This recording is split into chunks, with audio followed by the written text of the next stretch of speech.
Je vous salue au nom du bureau exécutif du parti de l'Union des forces républicaines.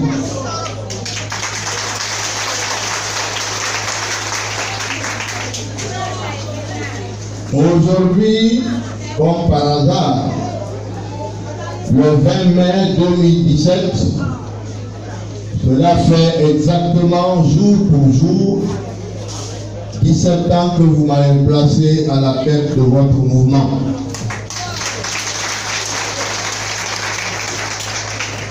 Nous avions décidé au bureau exécutif, compte tenu de la proximité du mois de carême, de reporter cette fête à la fin du mois de carême, et nous allons le faire par un meeting géant pour que nous puissions nous retrouver tous et donner la parole à tous nos militants de Zérékoré jusqu'à Conakry, dès que le mois de carême sera terminé. L'association de Matam qui abrite notre siège nous a dit qu'elle ne pouvait pas laisser passer cette date sans organiser quelque chose dans leur fédération. Eux et leur mouvement, ton pied, mon pied.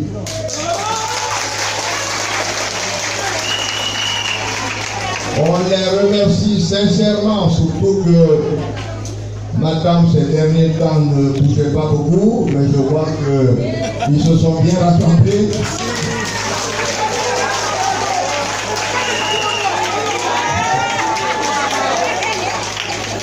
Donc nous félicitons la fédération de Matam et le mouvement Ton pied mon pied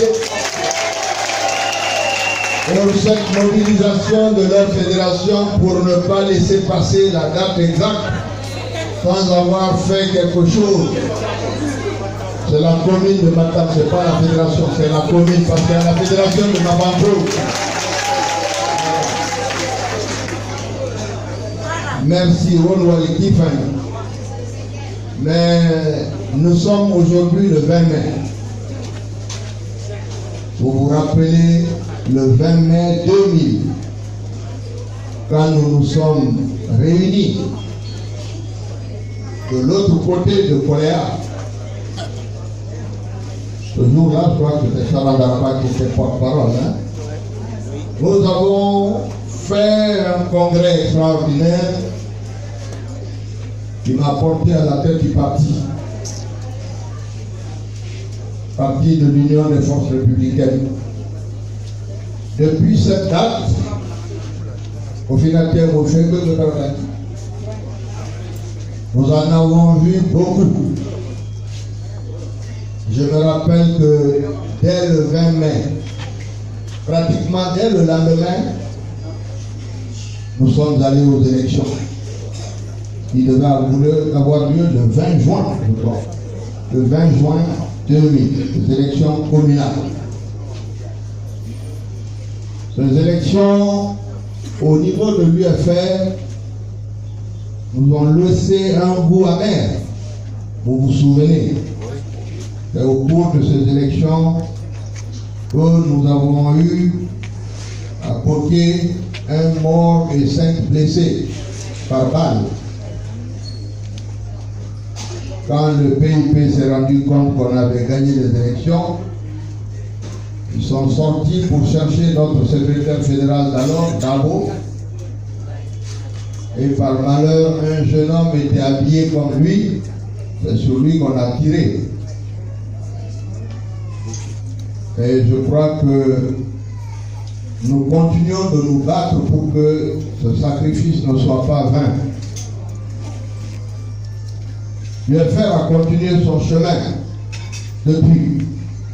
Nous avons participé à l'époque à tous les mouvements, que ce soit le boycott du référendum en 2001, ils nous ont amenés à travers le pays avec les doyens Bamamadou, Sirajou Diallo, je crois qu'à l'époque Alpha était en prison.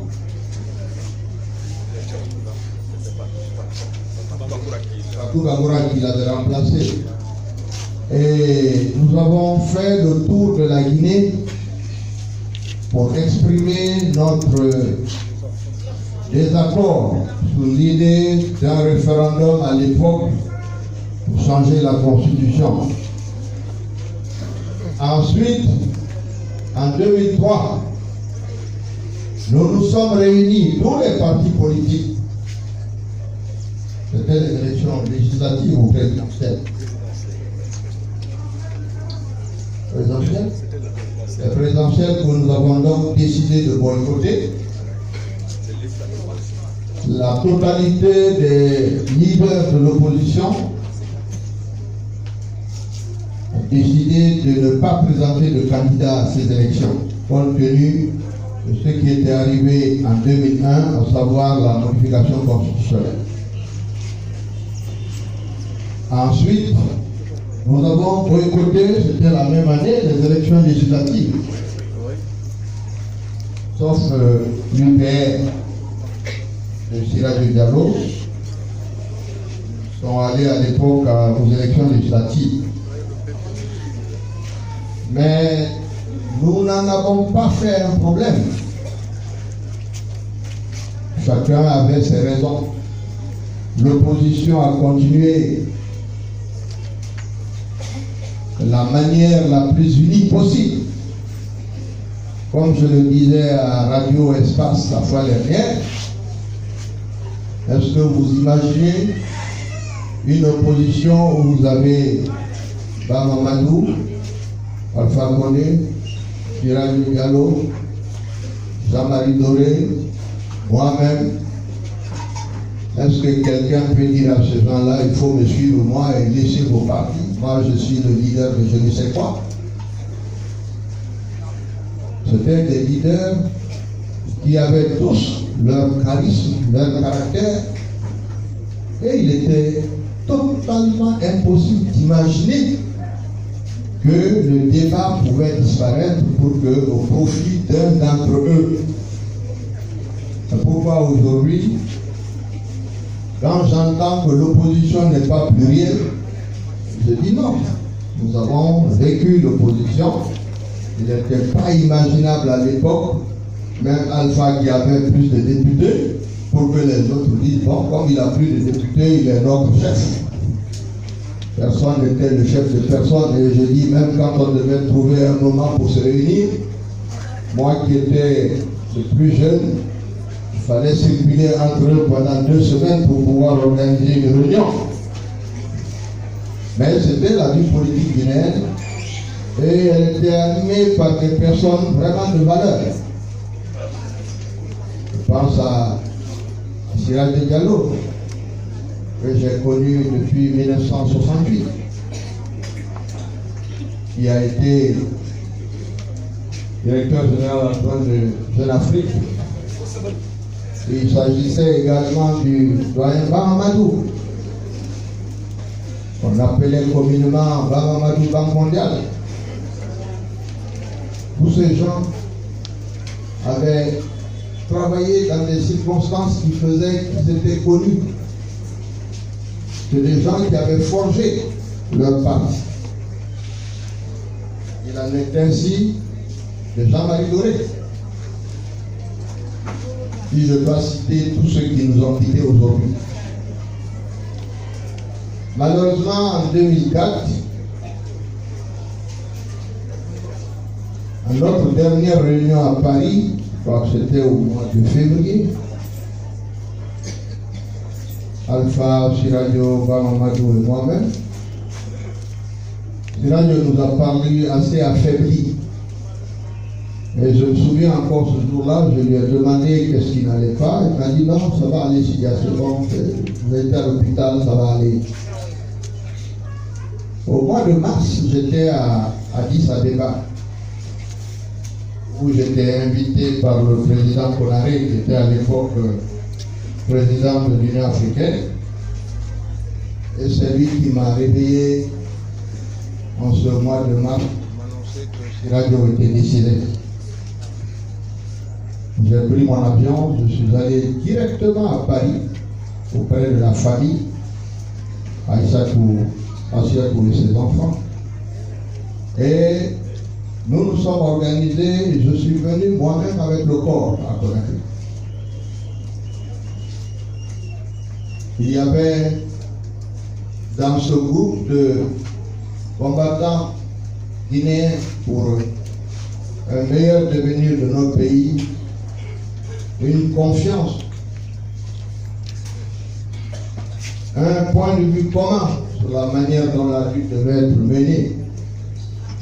Et je crois que cela a beaucoup contribué à faire en sorte que nous comprenions mieux quel était le sens de la lutte. C'est dans ce même mois, dans cette même année de 2004, si j'ai bonne mémoire, que les problèmes de complot ont commencé ici. C'est en 2004. 2004 ou 2005. Guinée subversive. Il y avait cette idée, entre-temps, Alpha Condé était sorti de prison. Donc on a voulu trouver un nouveau prisonnier à la personne de Silia. Et certains de mes anciens collaborateurs qui étaient revenus au gouvernement ont monté cette histoire de dîner subversif où il y avait Baïli, la pauvre Roudi que j'ai son âme, Capi Camara et compagnie, et puis je ne sais pas, Toto, mais je n'étais pas là. Je me souviens très bien que c'était à cette période parce que le jour où vous avez dîné, c'est le jour où j'avais pris l'avion pour aller à Addis Abeba. C'est ça, c'était en 2004. Donc quand on m'a reçu, on me dit, mais le dîner, je dis, mais vous ne savez même pas regarder les documents qu'on vous donne. Si vous avez bien regardé mon passeport, vous allez voir que le 8 mars, j'étais dans l'avion et que j'étais en direction de Addis. Je ne pouvais pas être à Addis Abeba et être à un dîner à Paris. Toujours est-il que je raconte ces péripéties pour qu'on comprenne bien la démarche que nous avons eue. Quand je vois les gens se taper la poitrine aujourd'hui, nous sommes passés par là. Et pendant qu'on nous arrêtait, j'ai été interpellé, on m'a amené à la police, à la DPJ. Bamamad aussi, pour d'autres raisons, en 98. Pour Caporora, je suis allé voir moi-même le président, j'ai été nommé pour trouver une solution pour faire en sorte qu'il puisse sortir. Entre-temps, pendant que nous faisions ça, quelqu'un qui se tape la poitrine, à l'époque, ils étaient au gouvernement. Après moi.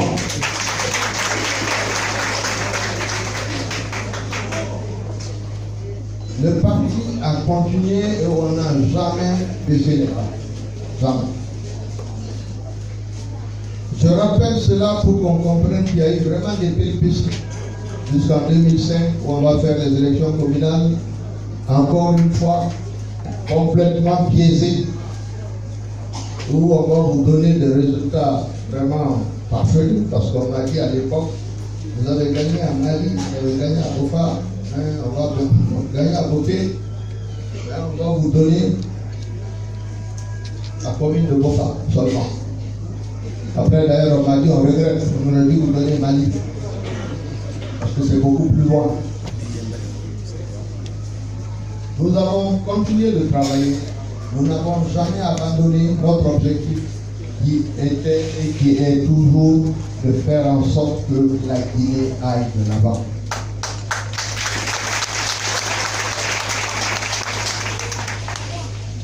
En 2010, nous avons eu les élections présidentielles. Vous savez comment ça s'est présenté.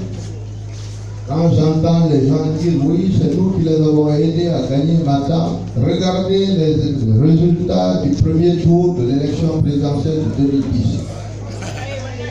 L'UFR a gagné partout en Basse-Guinée, sauf à Kiria. Et à Conakry, nous avons gagné Madame, malgré toutes les tricheries. On a gagné Matoto, on a gagné Kalo.